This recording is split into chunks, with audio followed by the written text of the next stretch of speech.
Sebuah hal yang akan saya bagikan kali ini emas banget buat kamu. Sambil diri kamu menikmati apa yang sedang kamu nikmati, yuk kita renungkan bersama-sama dan dapatkan ilmu emas dari sini. Kita bahas.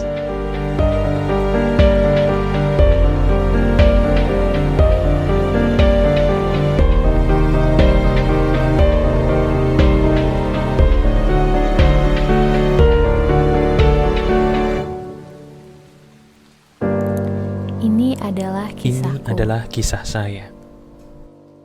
Halo semuanya, apa kabar? Ada saya kembali, Aryan Surya, sahabat baik kamu dari Pagar Kehidupan. Kalau video ini tayang setiap hari Senin pagi, ini sudah waktunya kita membacakan sebuah kisah. Benar, kisah yang saya bacakan ini dari aplikasi Quora, di mana orang-orang banyak yang bertanya dengan pertanyaan yang sangat berkualitas ya. Dan kayaknya paling enak tuh kita membahas sebuah kisah yang ada kaitannya dengan orang lain. Karena biasanya apa yang dialami orang lain, benar gak sih? Itu juga sering kali terjadi dalam hidup kita.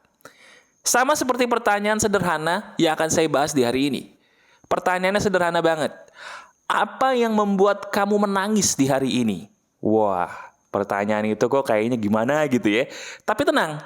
Jawabannya ini yang akan kita bahas.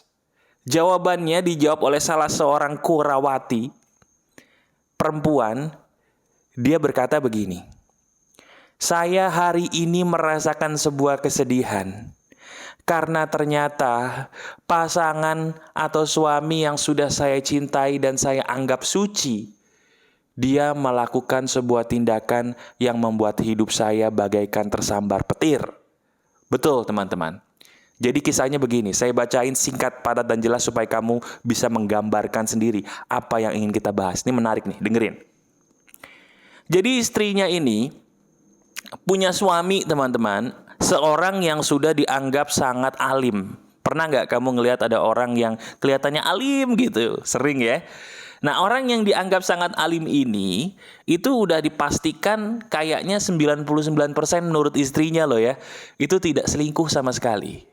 Sampai pada suatu ketika sang istri ini ada semacam kayak tarikan gitu teman-teman. Ada semacam tarikan dari dalam hatinya untuk ngecek handphone dari suaminya. Ini juga mungkin pernah kita rasakan ya. Pernah gak sih kamu gak ada keinginan baca koran, tiba-tiba tarikan baca koran gitu. Kamu gak ada keinginan untuk pergi ke mall, tiba-tiba ada tarikan ke mall. Nah saran saya, ikutin. Karena setiap tarikan itu biasanya petunjuk. Sama seperti ibu ini. Ibu ini ada tarikan kuat untuk ngecek handphonenya, yang mana dari awal pernikahan sampai tahun ini kejadiannya baru Mei kemarin teman-teman. Dari awal pernikahan sampai Mei ini, beliau tidak pernah sekalipun ngecek handphone suaminya. Karena beliau sudah percaya suaminya ini orang alim, orang baik. Akhirnya pada suatu ketika karena tarikannya itu kuat, akhirnya sang istri ini tidak kuat lagi. Ya udah, memutuskan untuk ngecek handphone dari suaminya. Begitu suaminya tidak ada di kamar ya, akhirnya handphonenya itu coba dibuka dan aneh tapi nyatanya handphone itu tidak pakai kata sandi sama sekali sehingga bisa dibuka dengan mudahnya. Ini petunjuk Tuhan nih.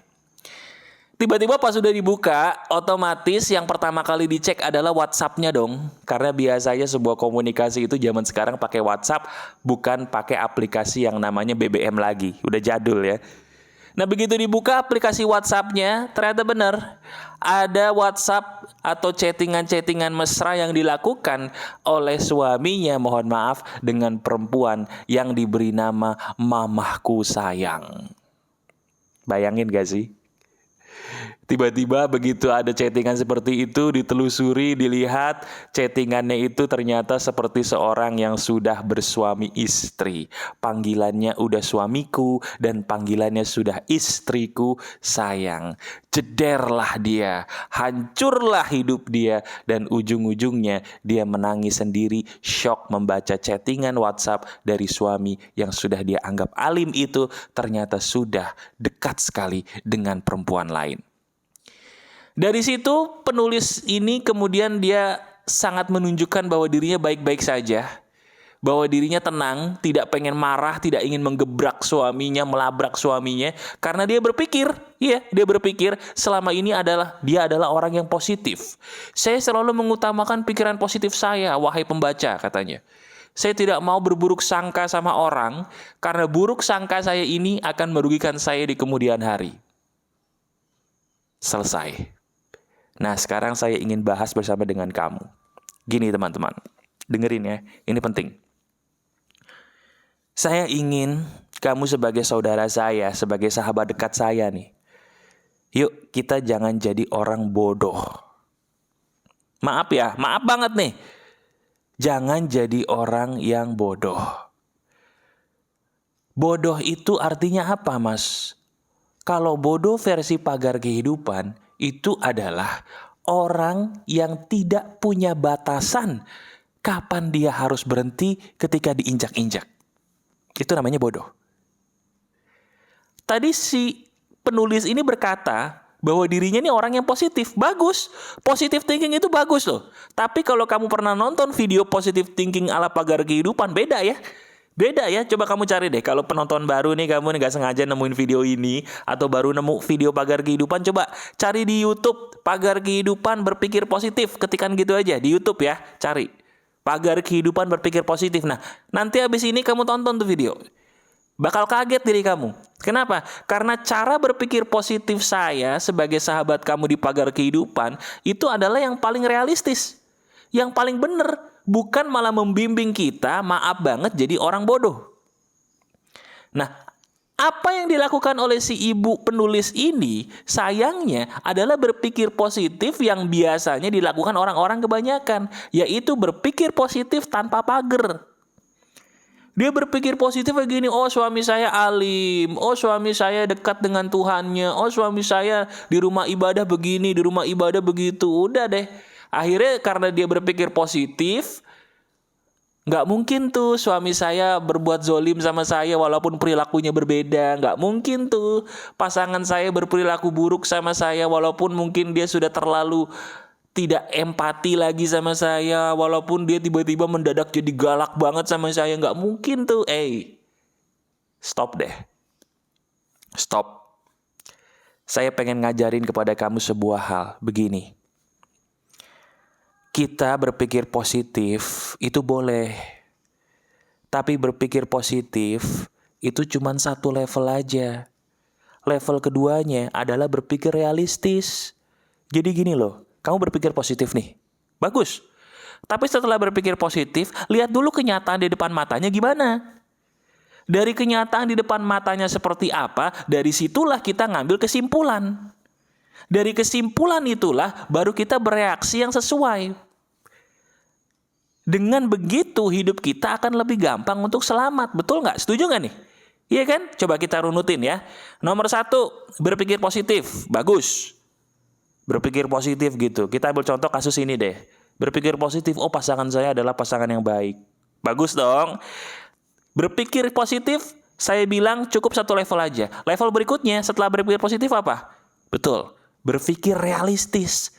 Lihat di depan mata kita gimana dia. Kita udah berpikir positif, pasangan kita baik nih contohnya. Tapi ternyata pasangan kita ringan tangan, suka mukul, atau pasangan kita genit sama orang lain. Tunggu dulu, berarti ada yang salah nih dengan pikiran positif saya. Dia tidak sepositif yang saya bayangkan. Tuh, berpikir realistis. Yang ketiga, habis berpikir realistis ngapain mas? Habis berpikir realistis, baru ambil keputusan berdasarkan apa yang kita lihat tadi. Sesuai kenyataan. Dalam hal ini ceritanya, punya pasangan terbukti, udah ada bukti nyatanya tuh, selingkuh. Ya sudah, ambil langkah sesuai, tegas. Ya, gak usah atas dasar cinta, atas dasar apa, udah. Sekalinya orang selingkuh, dia tidak akan bisa sembuh kecuali dengan ditinggalkan. Benar. Mas, tapi kan saya tuh nggak bisa mas, kenapa? Begini, begitu. Oke, sekarang saya mau tanya sama kamu. Ini yang salah nih di level 3 nih orang nih. Orang tuh kalau ngambil keputusan, rata-rata ragu sama kayak kamu sebagai sahabat saya, betul nggak? Ragu gitu. Padahal saya mau tanya, kebahagiaan yang paling mutlak dipenuhi itu kebahagiaan siapa sih? Kebahagiaan orang lain terus atau kebahagiaan kamu dulu? Jawab deh. Oh, kebahagiaan orang lain, Mas. Karena kalau dengan membahagiakan orang lain, kita pun akan bahagia. Betul, saya setuju. Tapi bukan gitu juga maksudnya. Kebahagiaan orang lain itu bukan berarti kita layak diinjek-injek, dipukulin sama mereka dong. Kebahagiaan orang lain itu bukan berarti kita harus siap ditipu sama orang lain, dikhianati sama orang lain terus dong, betul nggak? Betul nggak nih? Benar?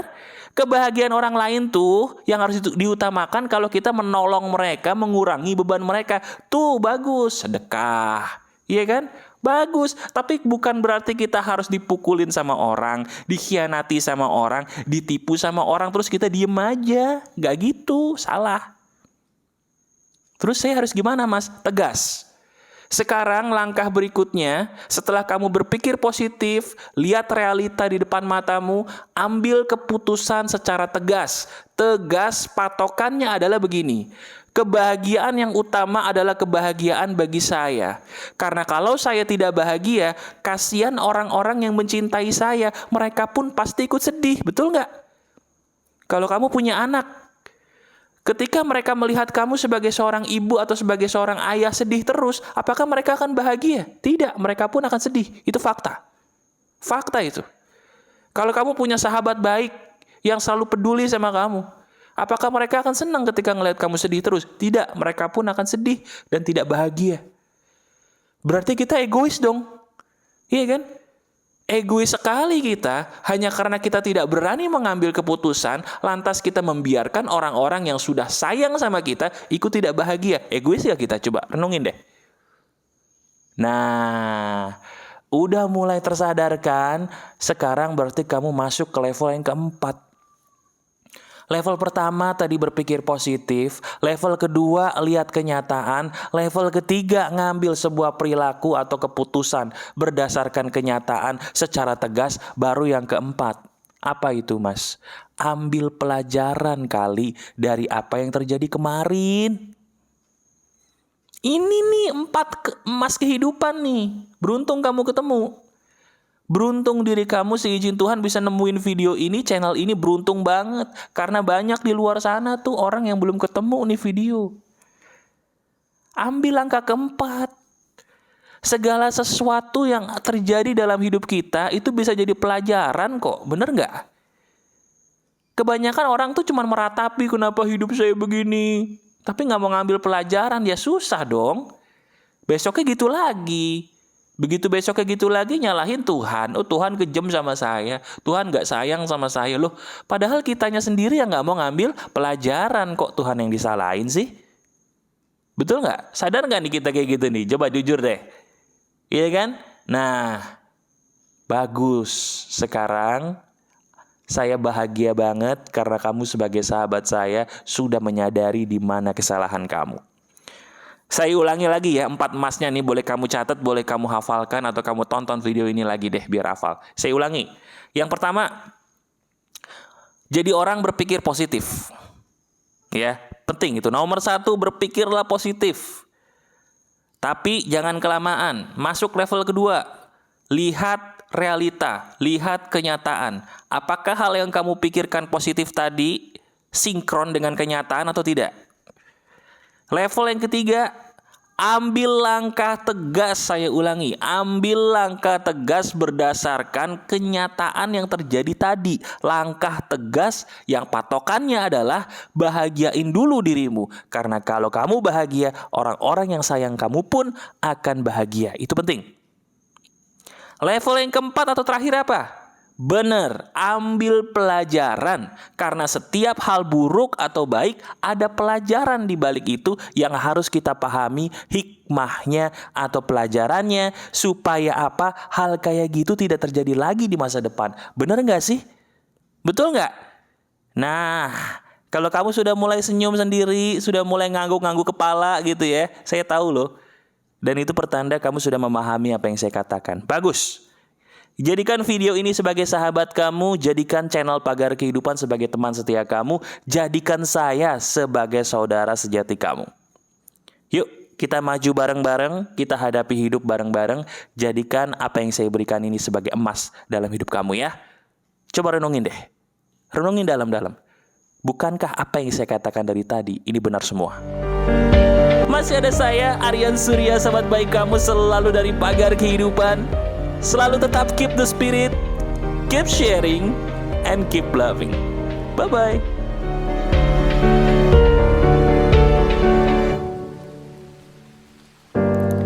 Ini adalah kisahku. Ini adalah kisah saya.